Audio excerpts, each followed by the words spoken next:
শুরুতেই থাকছে সংবাদ শিরোনাম। ঢাকায় ইয়াবা ও হেরোইন সহ ৭ মাদক ব্যবসায়ী গ্রেফতার। মোহাম্মদ রবিউল ইসলাম সিয়াম, ঢাকা সাভার প্রতিনিধির পাঠানো তথ্যচিত্রে থাকছে বিস্তারিত। সঠিক সংবাদ, সচ্ছল বার্তা। ডেইলি দেশবার্তা নিউজ.com। ঢাকা জেলা পুলিশের বিশেষ অভিযানে মাদক বিরোধী কার্যক্রমে উল্লেখযোগ্য সাফল্য অর্জন করেছে গোয়েন্দা শাখা ডিবি উত্তর।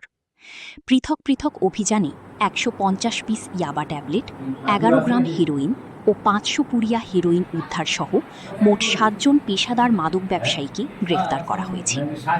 পুলিশ সূত্রে জানা যায়, ১৬ মে রাত ৮টা ১৫ ধামরাই থানার সোয়াপুর এলাকায় অভিযান চালিয়ে আনোয়ার হোসেন ওরফে হানিফ ২৭ ও সাব্বির ২৫ নামে ২ মাদক ব্যবসায়ীকে গ্রেফতার করা হয়।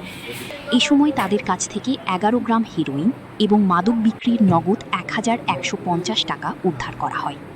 উদ্ধারকৃত হেরোইনের আনুমানিক বাজার মূল্য প্রায় ১,১০,০০০ টাকা।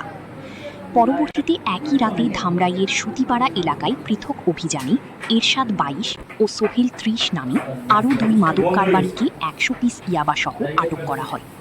উদ্ধারকৃত ইয়াবার আনুমানিক মূল্য প্রায় ৩০,০০০ টাকা বলে জানিয়েছে পুলিশ।